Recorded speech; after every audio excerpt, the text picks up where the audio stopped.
Avatar Meher బాబా key జై. Joyce path ఈ పుస్తకంలో మనము 1949వ సంవత్సరం అక్టోబర్ మాసంలో బాబా నవజీవనం ప్రారంభించారు. బాబా ఎన్నుకున్నటువంటి 16 మంది పురుషులు, నలుగురు స్త్రీలతో నవజీవనం ప్రారంభమైంది. ఎన్నో ఒడిదుడుకులను ఎదుర్కొంటూ ఆ నవజీవనంలో ప్రయాణం చేస్తున్నారు. అనేక ప్రాంతాలని చూశారు. అలాగే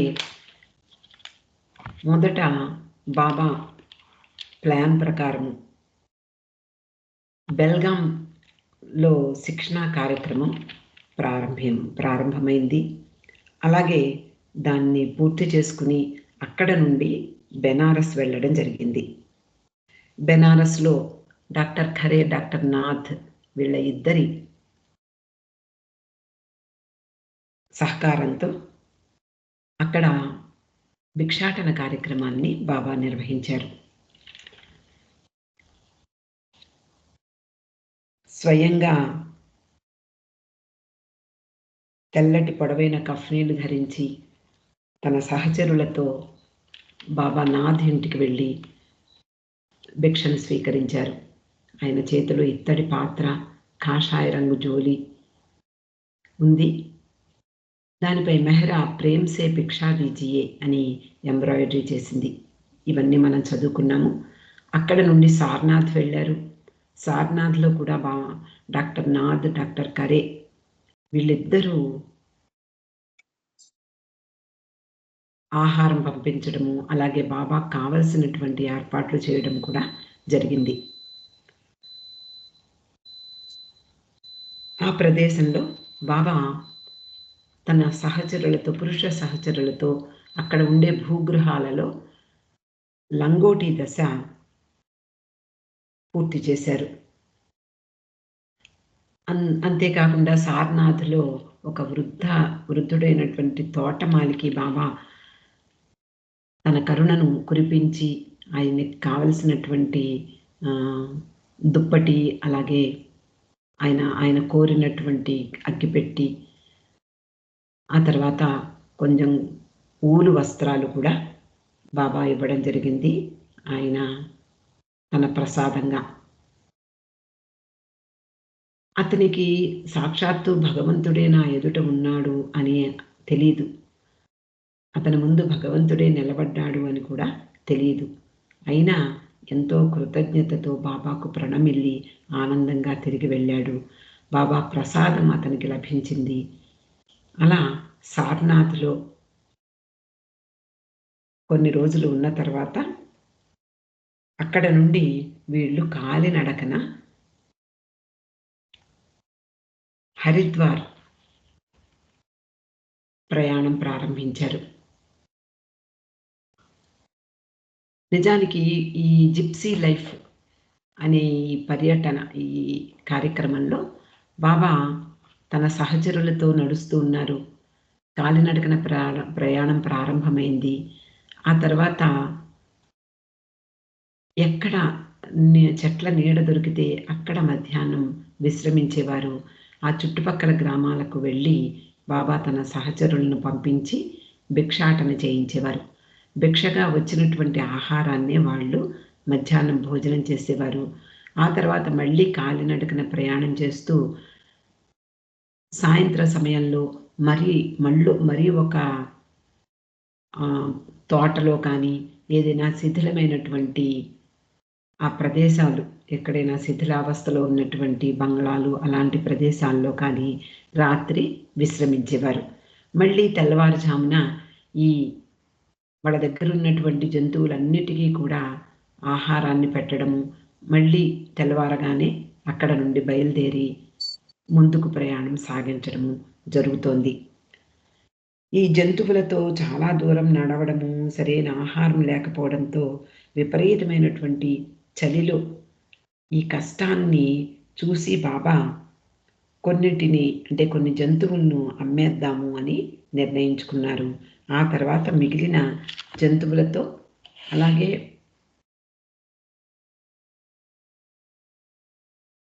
తన సహచరులతో మురాదాబాద్ వరకు రైల్లో ప్రయాణిద్దాము అని నిర్ణయించారు. అలా వాళ్ళందరూ కూడా రైల్లో ప్రయాణం చేస్తూ మురాదాబాద్కు చేరుకున్నారు. అది ఆ రోజు ఉదయం 3 గంటలకల్లా మురాదాబాద్ చేరుకోవడం జరిగింది. మురాదాబాద్‌లో ఉదయం 6 గంటల వరకు వెయిటింగ్ రూమ్‌లో వెయిట్ చేసి అక్కడ నుండి టాంగాలో బయలుదేరారు. ఇంకా తెల్లవారలేదు. ఎగుడు దిగుడు రోడ్లు, మొత్తం రోడ్లన్నీ కూడా అస్తవ్యస్తంగా ఉన్నాయి. టాంగా అనేటప్పటికల్లా మనకందరికీ గుర్తుండుంటుంది. తొలి రోజుల్లో ఈ టాంగా ఎక్కితే విపరీతమైనటువంటి గలగల్లాడుతూ అటు ఇటు అక్కడ ఉన్న మనుషులు కూడా పడుతూ లేస్తూ ఉంటారు. అటువంటి ప్రయాణం చేశారు. చివరకు ధర్మశాల చేరుకున్నారు. అక్కడ ఒక గది ఉంది. వీళ్లకు రిజర్వ్ చేయబడినటువంటి ఒక పెద్ద హాల్ లాంటిది. దానికి 12 తలుపులున్నాయట. ఆ గది శుభ్రంగానే ఉంది. అప్పుడే కడగబడినట్లుగా కూడా కనిపించింది. కానీ ఇంకా ఆరిపోలేదు. తడితడిగా ఉంది. మధ్యాహ్నం 12 అయినా కూడా అక్కడ బాగా చలి ఉంది. ఆ ప్రాంతంలోనే ఒక చిన్న బావి ఉంది అని మణి తన డైరీలో రాసుకుంది. మురాదాబాద్‌లో కొన్ని రోజులున్నారు. వాళ్లకు రిజర్వ్ చేయబడినటువంటి ఆ గదిలో గది చాలా పెద్ద విశాలంగా ఉంది. చాలా శుభ్రంగా ఉండేది. నిజానికి అక్కడ బాటసారులు విశ్రమిస్తారు కాబోలు. అక్కడ ఒక కుర్చీ కానీ, ఒక బల్ల కానీ లేదు. గోడలకు ఒక మేకు కూడా కనిపించలేదు.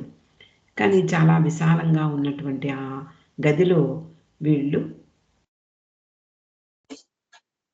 నివసించారు. నిజానికి ఆ మురాదాబాద్‌లో ఉండేటటువంటి ధర్మశాలకు వచ్చేసరికి అందరూ పూర్తిగా అలసిపోయారట. మణి చెప్తూ ఉంటుంది. నవజీవనం అంటే యాత్రికులకు చెప్తోంది. నవజీవనం అంటే మీకు అస్సలు ఐడియా కూడా ఉండదు.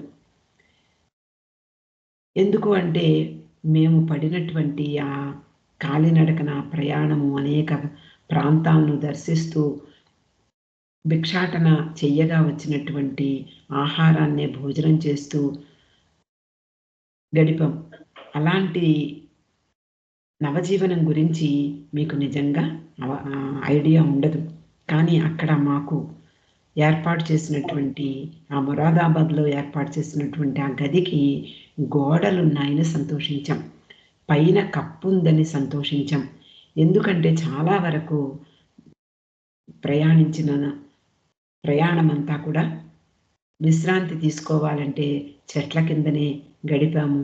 భోజనం చేయాలన్నా చెట్ల కిందనే జరిగింది. అలాగే తర్వాత రాత్రి నిద్రపోవాలన్నా కూడా చెట్ల కిందనే నిద్రించేవాళ్ళం. ఆ సమయంలో వీళ్ళకి ఆ నేల ఇంకా తడిగానే ఉంది. అందులో ఆ నేల కూడా సమానంగా లేదు, నీట్‌గా లేదు. అక్కడక్కడ నీరు ఉండిపోయింది. ఒక ప్రక్కన విపరీతమైనటువంటి చలి. అయినా మాకు చాలా సంతోషంగా ఉంది. ఆ ప్రదేశానికి గోడలున్నాయి, పైకప్పుంది అంటూ మణి చెప్తూ ఉండేది. ఆ సమయంలో స్త్రీలందరికీ సర్వసాధారణంగా వచ్చేటటువంటి నెలసరి వచ్చిందట మణికి. ఎప్పుడు కూడా ప్రతి నెల ఆమె ఆ బాధను అనుభవిస్తూ ఉండేది. ఆ సమయంలో ఆ బాధ మళ్ళీ వచ్చింది. అక్కడ మిగిలిన 3 స్త్రీలు అన్నారు, మనం సామాను సర్దుకునే వరకు మణి విశ్రాంతి తీసుకుంటుంది, మణి రెస్ట్ తీసుకుంటుంది అని. అక్కడ బాత్రూమ్ లేదు, టాయిలెట్ లేదు. మణి తన చిన్న బెడ్డింగుని ఒక మూల వేసుకుని పడుకుంది. నిజానికి పడుకున్న తర్వాత ఆహా! ఇది స్వర్గమంటే అని, అంటే ఎలాంటి పరిస్థితుల్ని వాళ్ళు ఎదుర్కొన్నారో మనకు ఆమె రాసినటువంటి డైరీల ద్వారా తెలుసుకుంటూ ఉన్నాం. మణి చెప్తూ ఉంటుంది, ఇండియాలో పురాతనమైనటువంటి ఆ రోజుల్లో, అంటే మనం ఎవరం పుట్టి ఉండవేమో ఆ సమయానికి. ఆ పురాతన గ్రామాలలో కట్టబడినటువంటి నిర్మాణాలు ఎలా ఉండేవిట. బయట ప్రకృతి, అంటే ఈ నిర్మాణం బయట అంతా ప్రకృతి, అంటే చెట్లు, చేమలు, మామూలుగా ఉండేటటువంటి పరిసరాలు, చలి ఇవన్నీ కూడా బయటే ఉంటుంది. నిర్మాణం లోపల అంటే ఏదైనా ఆ కట్టడం లోపల అంతగా ఉండదు. అంటే ప్రొటెక్ట్ చేసుకునేందుకే కట్టుకుంటూ ఉంటాం. కానీ ఆ రోజుల్లో ఎలా ఉండేదట, ప్రకృతి బయటే కాదు లోపల కూడా ఉండాలని అలా నిర్మాణాలు జరిగేవిట. అంటే గోడలకు బీటలు తీసేవి. చిన్న చిన్న బీటలు కాదు, పెద్ద పెద్ద బీటలు. కిటికీలకు కన్నాలు ఉండేవి. వాటిలో సాధారణంగా వర్షం బయట పడడం కాదు, లోపల కూడా అంతే వర్షపాతం అయ్యే అవకాశం ఉండేది. అలాగే వాటితో పాటు గాలి వచ్చేది. గాలితో పాటు కీటకాలు, చిన్న చిన్న పురుగులు, బల్లులు, కప్పలు కూడా లోపలికి వచ్చేవి. ఈ వీళ్ళు వసతిగా ఉన్నటువంటి ఆ బస చేసినటువంటి ఆ ప్రాంతంలో ఆ గదిలో అన్నీ ఉన్నాయని అనిపించింది వాళ్ళకి. అంత పెద్ద గది అయినా కూడా చలి అడ్డుకోలేకపోయింది. అందరూ సామాను సర్దుకున్నారు. బాబా వచ్చి చూసి వెళ్ళారు. ఈ ధర్మశాలకు బయట ఒక కాలి బాట ఉంది. ఆ గ్రామంలోకి వెళ్ళేవాళ్ళు, వచ్చేవాళ్ళు కూడా ఆ కాలి బాట వెంటే ప్రయాణం చేస్తారు.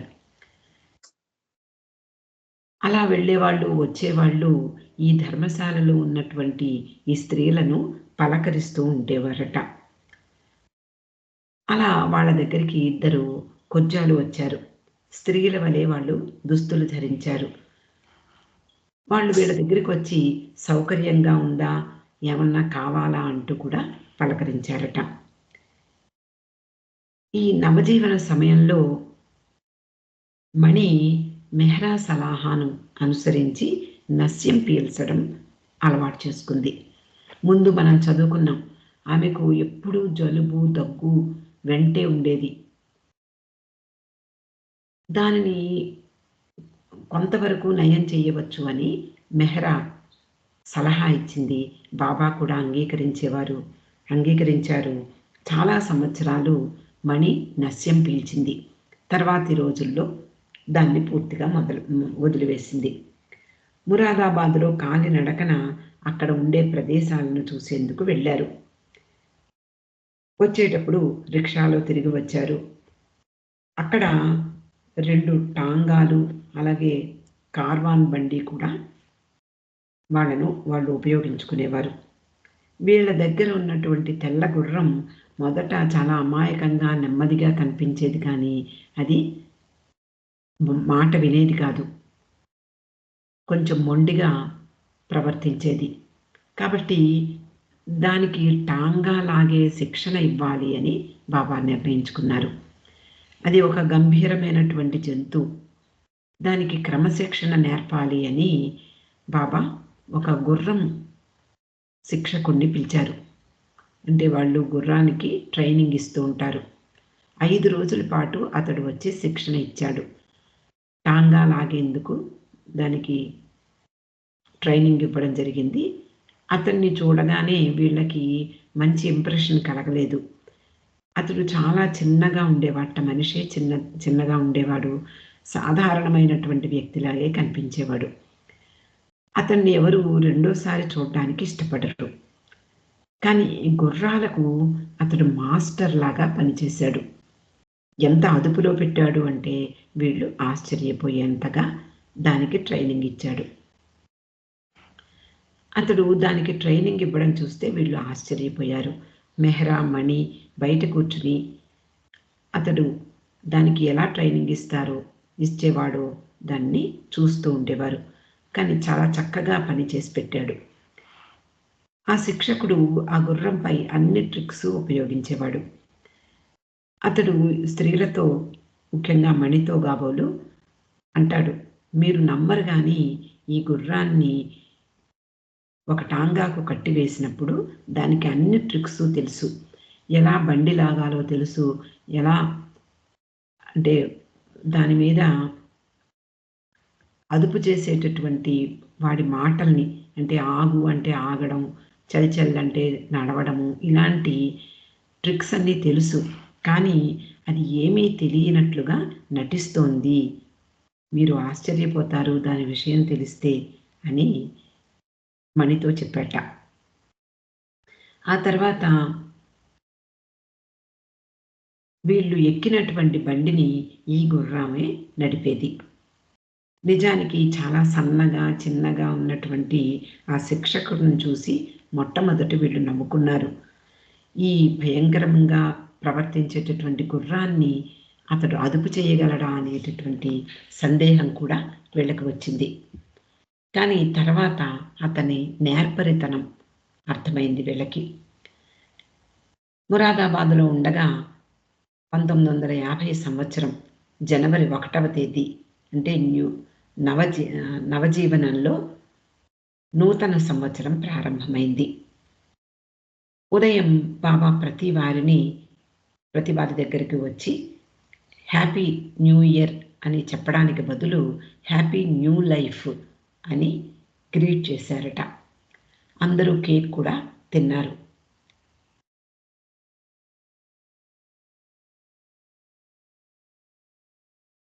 మధ్యాహ్నం వీళ్ళందరూ కలిసి 4 మైళ్ళ దూరంలో ఉన్నటువంటి ఒక ప్రదేశానికి వెళ్ళారు. అక్కడ వాళ్ళతో పాటు 2 గాడిదలు కూడా వెళ్ళాయి. వాటి పేరు సుక్కు టుక్కు అని పేరు పెట్టారు. అవి చాలా ఇబ్బంది పెట్టాయి. సాయంత్రానికి అక్కడ చేరుకున్నారు. అది ఒక డాబా ఇల్లు. చాలా చలిగా ఉంది. కార్వాన్ బండి లోపలికి రాలేకపోయింది. అందువలన దాన్ని రోడ్డు మీదే వదిలిపెట్టారు. వాళ్ళ దగ్గర ఉండేటటువంటి బంగాళదుంపలు, నాన్స్ వీటితో ఆ రోజు భోజనం చేశారు. రాత్రంతా వర్షం కురుస్తూనే ఉంది. బాబా టెంట్ లోపల కారుతోంది కూడా. మండలి వారు బయట పడుకున్నారు. అందరూ వర్షంలో తడిసిపోయారు. మణి 1950 సంవత్సరం న్యూ ఇయర్ ఉదయమే బాబా రావడము, బాబా ఇచ్చినటువంటి ట్రీట్ గురించి తన డైరీలో రాసుకుంది. ఆనాటి ఉదయమే బాబా పురుషులుండే వైపు నుండి చేతిలో చిన్న ప్లేట్లో చిన్న చిన్న కేక్ ముక్కలు పెట్టుకుని స్త్రీల దగ్గరకు వచ్చారు. నిజానికి ఆ సమయంలో కేక్ ఎలా వచ్చిందో బాబాకి మణి ఊహించలేకపోయింది. పురుషులకు ఒక్కొక్క ముక్క పెట్టారు. స్త్రీలకు కూడా ఒక్కొక్క ముక్క పెట్టడానికి వచ్చారు.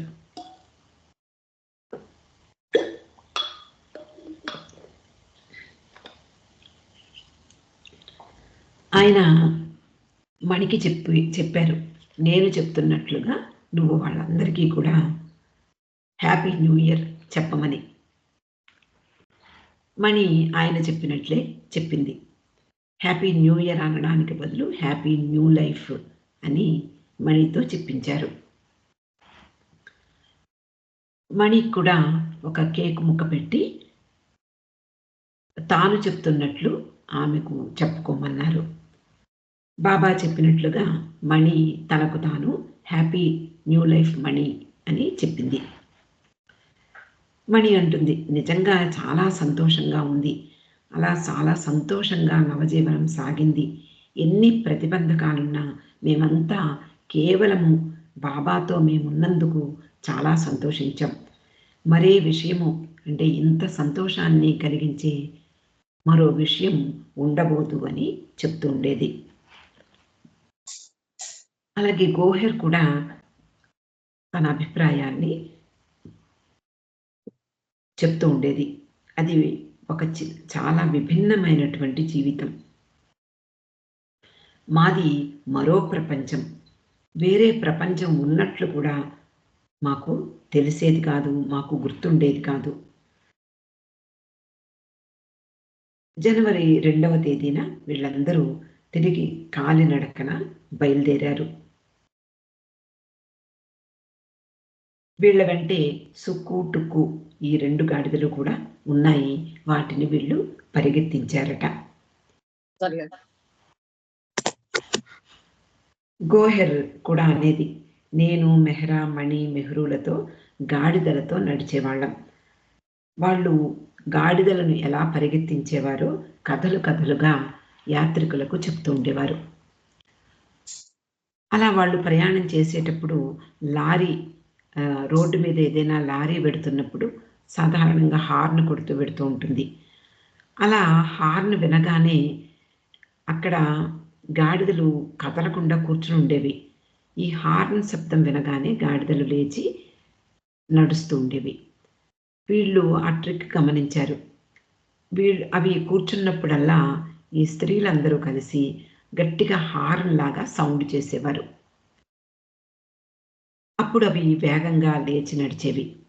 ఒక్కొక్కసారి బాబా కంటే ముందే పరిగెత్తేవిట. ఆనాటికి ఉదయం 8 గంటలకు వీళ్ళందరూ కూడా బయలుదేరారు. చక్కగా మంచి అంటే సన్నగా నీరెండ వస్తోంది. వెచ్చవెచ్చగా ఉంది.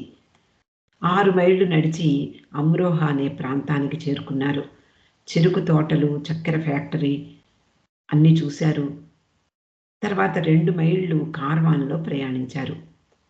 అమ్రోహా శివార్లలో 1.5 మైళ్ళు తర్వాత ఒక చక్కని మామిడి తోట వచ్చింది. అక్కడ ఆగారు. అక్కడ ఉన్నటువంటి తోటమాలి మహమ్మదీయుడు. అతనితో పాటు చిన్న పిల్ల ముస్లిమా అనేటటువంటి ఒక చిన్న పిల్ల ఉంది. ఆమె ఒక చిన్న కథ వీళ్ళకి చెప్పిందట. ఆ సమయంలో వీళ్ళతో ప్రయాణించేటటువంటి గుర్రానికి ఒక పుండు ఏర్పడింది. బాబా కాళ్ళు కూడా చాలా అంటే అంత దూరం నడవడం వల్ల బాబా కాళ్ళు కూడా బొబ్బలెక్కాయి, హర్ట్ అయ్యాయి. మండలి వారు అక్కడ వీళ్ళందరూ విశ్రమించగా పురుష మండలి వారు వెళ్ళి టాంగాలో వెళ్ళి భిక్ష అడిగి తీసుకొచ్చారు. 1 గంటలో వాళ్ళకి చాలా భిక్ష దొరికింది. ఆ రోజు భోజనం ఆ భిక్షతో తిన్నారు. మణి చెప్తూ ఉండేది. అంటే మహారాష్ట్రలో ఉండేటువంటి వీళ్ళు విభిన్నమైనటువంటి వాతావరణంలో, విభిన్నమైనటువంటి ఆచార వ్యవహారాల్లో వీళ్ళు ఆ ప్రాంతమంతా కూడా పర్యటించారు. కాబట్టి మణి అంటూ ఉండేది, ఇక్కడి కంటే ఉత్తర భారతదేశంలో అలవాట్లు, సాంప్రదాయాలు చాలా భిన్నంగా ఉంటాయి. నిజానికి వీళ్ళు అంటే ఈ ప్రాంతంలో ముఖ్యంగా మహారాష్ట్రలో కానీ, దక్షిణ భారతదేశంలో కానీ పాలకూర అనేది బ్రేక్‌ఫాస్ట్‌లో తీసుకోరు. బ్రేక్‌ఫాస్ట్‌లో తీసుకునేది ఏమిటి అంటే ఒక బ్రెడ్ కానీ, అలాగే వాటితో పాటు వెన్న, టీ ఇంతే వీళ్ళు ఉదయం అల్పాహారంగా తీసుకుంటారు. కానీ ఆకలిగా ఉన్న సమయంలో ఏది దొరికినా అమృతప్రాయంగానే ఉంటుంది. కాబట్టి మేము దాన్ని కూడా రుచి చూసాము అని మణి చెప్తూ ఉండేది. అలా పాలకూరను బ్రేక్‌ఫాస్ట్‌లో తినడం స్త్రీ మండలి వారికి నవజీవనంలో మంచి జ్ఞాపకంగా మిగిలిపోయిందట. అలా తర్వాతి కాలంలో వీళ్ళందరూ కూడా మాట్లాడుకునేవారు. ఆ రోజు అద్భుతమైనటువంటి అల్పాహారం తీసుకున్నాం మనము అని. అలాగే 'టేల్స్ ఫ్రమ్ న్యూ లైఫ్'లో మెహ్రా కూడా చెప్తూ ఉండేది. ఒకరోజు ఉదయం నడిచి ఒక ప్రాంతానికి చేరేసరికి ఉదయం 9 గంటలయిందట. ఆ రోజు ఉదయం వాళ్ళేమీ బ్రేక్‌ఫాస్ట్ తీసుకోకుండా బయలుదేరారు. అంత దూరం నడిచేసరికి అందరికీ ఆకలి వేసింది. బాబా ముందుగా పురుషులతో నడుస్తూ ఉన్నారు. ఆయన వీళ్ళందరికంటే ముందుగా నడుస్తూ ఉన్నారు. అలా నడుస్తూ ఉండగా వీళ్ళు వెనకాతల నడుస్తూ ఒకరితో ఒకరు కబుర్లు చెప్పుకుంటున్నారు. నలుగురు స్త్రీలు ఒకరితో ఒకరు మాట్లాడుకుంటూ నడుస్తూ ఉన్నారు. బాబా ఎందుకో ఆగి ఎరిచితో ఏదో చెప్పారట. అప్పుడు మళ్ళీ వెనక వైపుకు తిరిగి, స్త్రీల వైపుకు తిరిగి వెనక్కి వచ్చి, మీకు ఆకలిగా ఉందా అని అడిగారు. ఆకలిగా ఉన్న సమయంలో ఆకలిగా ఉందా అని అడగడం ఎంత ఆనందం కలిగిస్తుందో కదా! బాబా అలా అడగడం వీళ్ళందరికీ చాలా సంతోషం కలిగించింది. నిజంగా ఆకలి వేస్తోంది బాబా అని వీళ్ళు చెప్పారు. సరే చూద్దాం అని చెప్పి బాబా చుట్టూ చూశారు. చాలా దూరంగా పొలాల్లో ఒక చిన్న చిన్న గుడిసెలు కనిపించాయి. ఆ చుట్టూ పచ్చని పంట పొలాలు. అక్కడ నుండి పొగ వస్తోంది. ఉదయం 9 అయింది కాబట్టి పొగ రావడం కనిపించింది. అంటే ఎవరో వంట చేస్తున్నారన్నమాట. బాబా ఎరిచిని పిలిచారు. అక్కడికి అంటే దూరంగా కనిపించేటటువంటి ఆ గుడిసె వైపు చూపించి అక్కడికి వెళ్ళి భిక్ష అడుగు అని పంపించారు. ఎరిచి అక్కడికి వెళ్ళడం జరిగింది. అక్కడ ఒక మట్టితో చేసినటువంటి పైన తాటాకులతో నిర్మించబడినటువంటి ఒక చిన్న గుడిసె కనిపించింది. దాని ముందు ఒక స్త్రీ రొట్టెలు కాలుస్తోంది ఒక చిన్న పొయ్య మీద. ఇరిచి వెళ్ళి అడిగాడు, అమ్మా నువ్వు మాకు భిక్ష ఇవ్వగలవా? ప్రేమతో భిక్ష అందివ్వగలవా అని ఇరిచి వినయంగా అడుగుతాడు. అప్పుడు ఆమె, ఓ ఒక బక్కిరి పూర్తయింది, మరొకటి పొయ్య మీద ఉంది, త్వరగా దాన్ని పూర్తి చేసి మీకు నేను 2 బక్రీలు ఇవ్వగలను అని చెప్పింది. అది మిల్లెట్‌తో చేసిన బ్రెడ్‌ట. అంటే బహుశా సజ్జలో, రాగులో వాళ్ళకి అక్కడ ఏదైతే ఏం పండిందో దానితో బహుశా చేసి ఉంటుంది. అది మామూలు చిన్న చపాతీలాగో, చిన్న రోటీలాగో లేదు. పెద్ద బ్రెడ్‌లాగా ఉందట. గుండ్రంగా, లావుగా చాలా పెద్దగా ఉంది. అలా ఆమె ఎరిచికి 2, 3 నిమిషాల్లోనే మరొక బ్రెడ్ కూడా తయారు చేసి ఇచ్చింది. వాటిపై ఎంతో ప్రేమగా అప్పుడే వండినటువంటి పాలకూర వేసింది. అది బహుశా ఆ ప్రాంతంలో అలవాటై ఉండవచ్చు. అంటే ఎక్కువగా పాలకూర అక్కడ పండే ప్రాంతమై ఉండవచ్చు. దానితోనే ఆమె కూర చేసింది. అదే ప్రేమగా ఇరిచికి అందించింది. బాగా చలిలో ఆకలిగా ఉంది వీళ్ళకి. ఆ బక్రీని ఆనందంగా స్వీకరించారు. అది చూడ్డానికి అంటే చాలా వేడిగా ఇవ్వడంతో చాలా ఆనందంగా దాన్ని తినడం జరిగింది. బాబా అందులో ఒక చిన్న ముక్క మాత్రమే తీసుకున్నారు. దాన్ని ఇత్తడి పాత్రలో వేసి సహచరులకిద్దాము అంటూ పురుష సహచరులకు దగ్గరకు తీసుకువెళ్లారు. దాన్ని బాబా ప్రసాదంగా ఇచ్చారు. ఈ ఆహారం దొరికినందుకు ఎంతగానో ప్రశంసించారు. ఎంతగానో ధన్యవాదాలు చెప్పారు.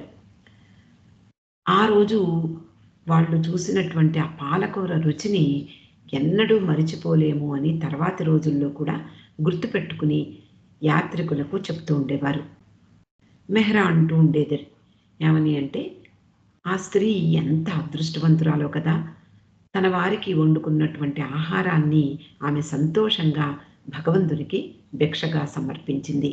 బాబా కూడా అంతే ప్రేమగా స్వీకరించారు.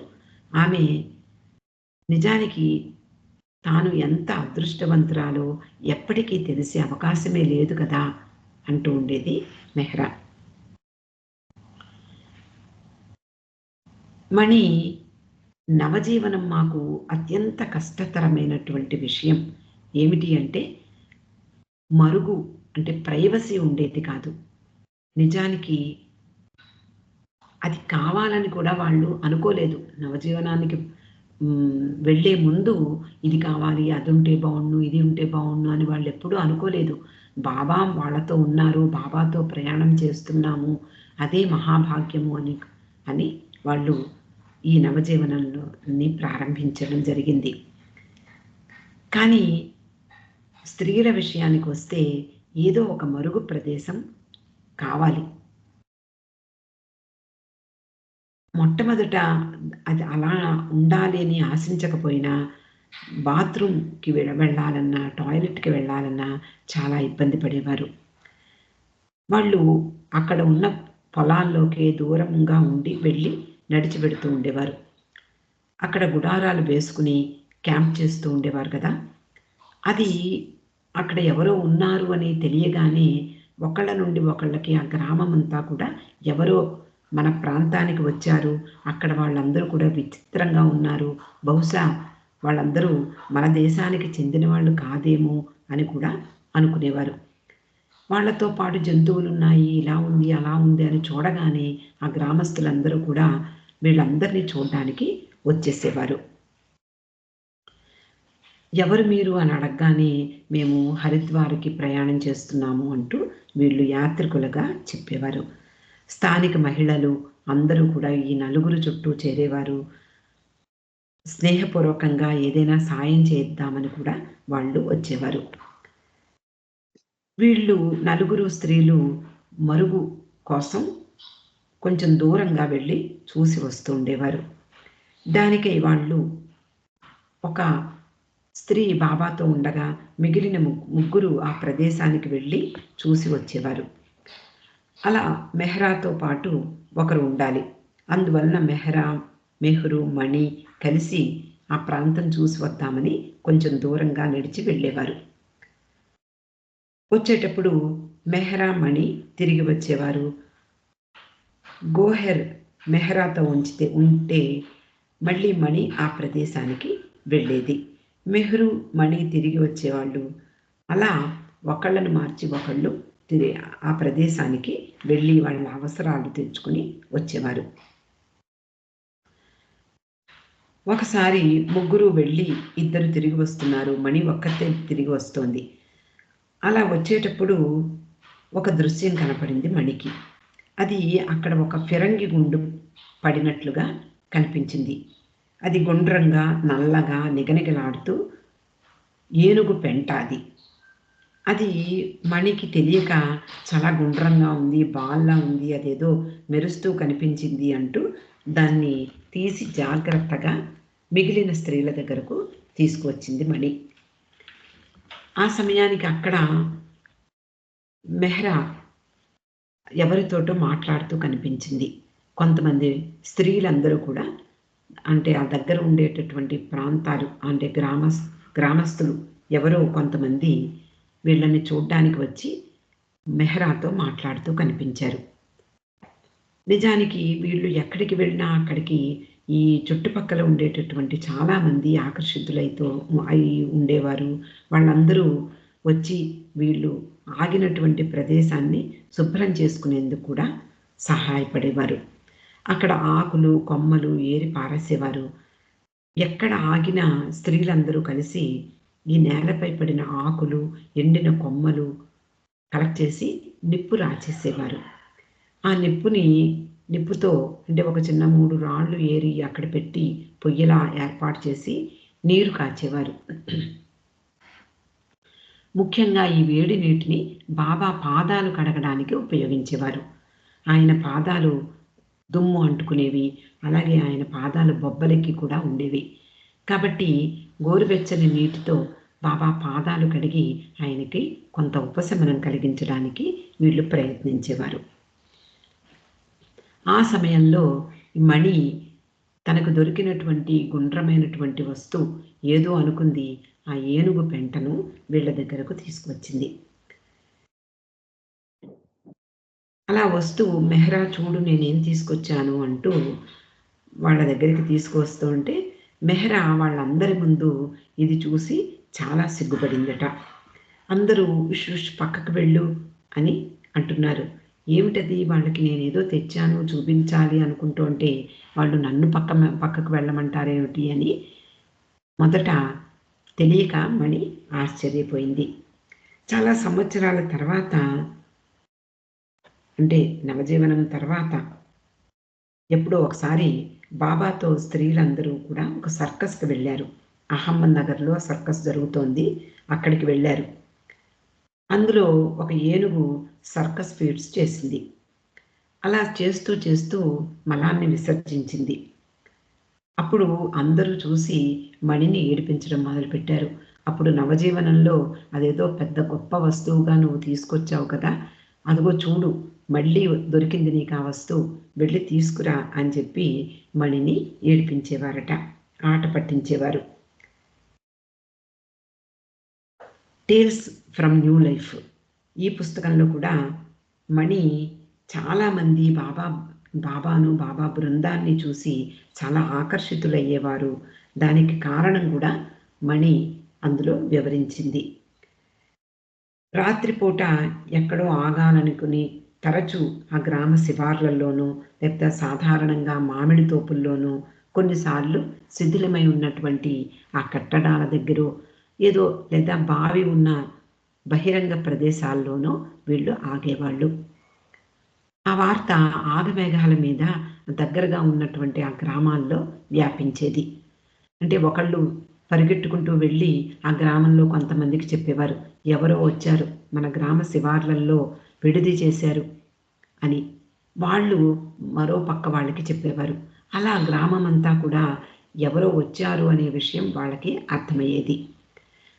దగ్గరలో ఒక విచిత్రమైనటువంటి బృందం, యాత్రికుల బృందం గుడారాలు వేసుకుని ఉన్నారు అని తెలిసి వాళ్ళందరూ వీళ్ళని చూడ్డానికి వచ్చేవారు.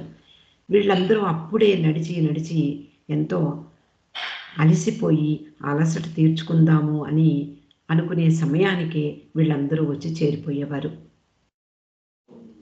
వాళ్ళందరినీ వచ్చి తరలి వచ్చేవారు చూడ్డానికి.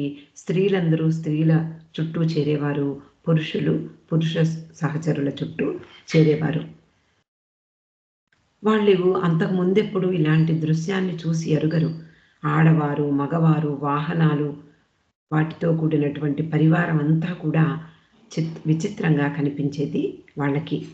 వాళ్ళతో పాటు ఒంటె బండి, ఒంటె లాగేటటువంటి బండి, అలాగే ఎద్దుల బండి.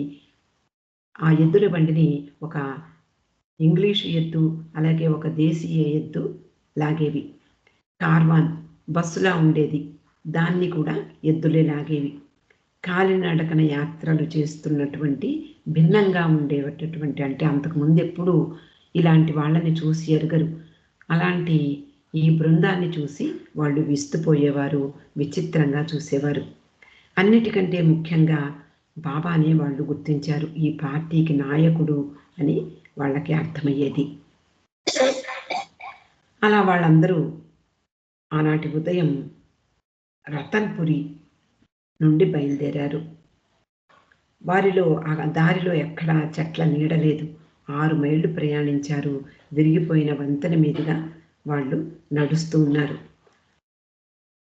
అలా నడుస్తూ ఉన్నప్పుడు ఈ గుర్రం, బండి లాగుతున్నటువంటి ఈ గుర్రం, ఆ బండికి ఉన్నటువంటి చక్రం విరిగిపోయింది. అక్కడ 1 మైలు దూరం నడిస్తే ఒక గ్రామం ఉంది.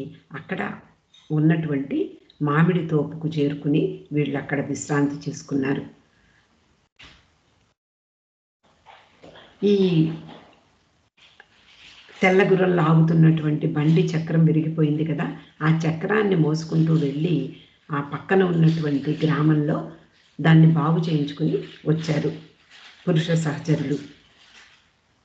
ఈ సమయంలో మణి వ్రాస్తోంది. అక్కడంతా కూడా చెరుకు పంట వేశారు. అక్కడ విపరీతంగా ఈగలు ఉండేవి. అలాగే దుమ్ము కొట్టిపోయినటువంటి ఆ ప్రాంతం అంతా కూడా చాలా చిరాగ్గా అనిపించింది. అక్కడ కోతులు కూడా వీళ్ళను సతాయించాయి.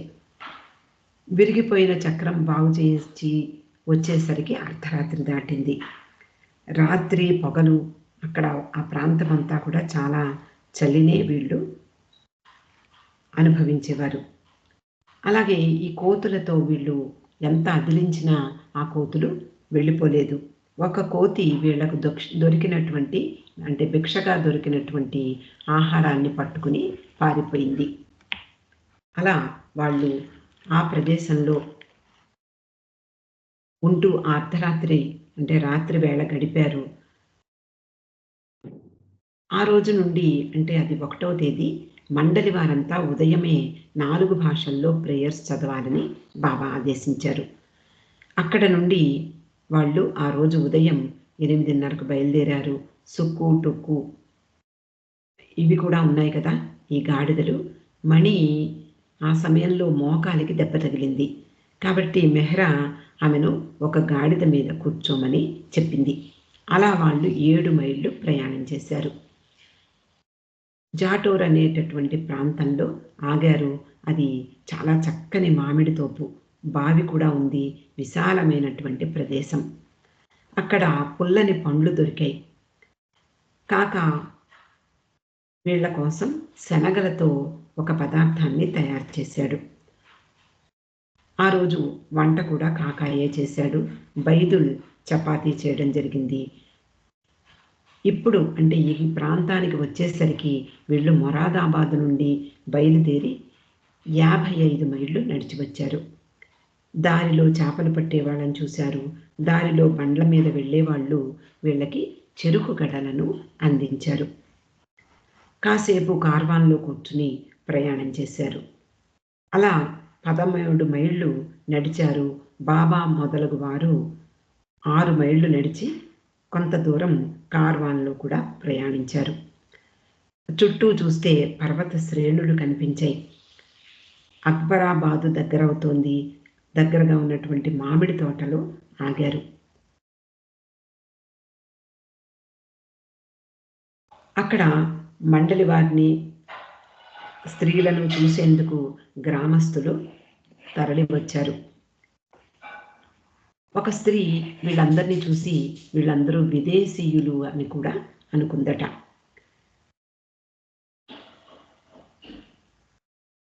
ఆమెను చూస్తే వీళ్ళకు కూడా ఒక ఫేమస్ ఇండియన్ యాక్ట్రెస్ గుర్తొచ్చింది. ఆమె పేరు కజ్జాన్. అది మనకు తెలియకపోవచ్చు. అది ఇండియన్ యాక్ట్రెస్‌లా ఉంది అని మణి చెప్తోంది. మెహ్రాకు ఆ నటంటే చాలా ఇష్టంట. తిరిగి మణి మొదలైన వారు కార్వాన్‌లో కూర్చున్నారు. అలా ఒక గంటకు నిజామాబాద్ చేరుకున్నారు. అక్కడ ఒక మున్సిపల్ గార్డెన్‌లో వీళ్ళు విశ్రమించారు. ఇక్కడికి ఈరోజు ఆపుతామండి. అవతార్ మెహర్ బాబా కీ జై.